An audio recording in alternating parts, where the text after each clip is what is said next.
So hey guys, may naisip akong kalokohan sa mga kapatid ko. Bago pa lang dito, kaya kamihin yung para boys ko please. Kalokohan boys, prank. May prank tayong gagawin sa mga kapatid ko. Kung di man naabot tong video to, part 2. Pero let's go. Tara guys, ano yung kapatid ko. Nasa labas ako naka-connect piece wifi. Naisip ko na prank na gagawin natin.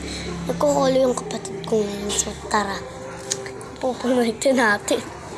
Natawag ko na yung kapatid ko kay si Shara. Ang ganda ng drawing natin. Mat siya, mat. Meron din po ako dito. Pangit na guys. Ang pangit ng gawa ko guys.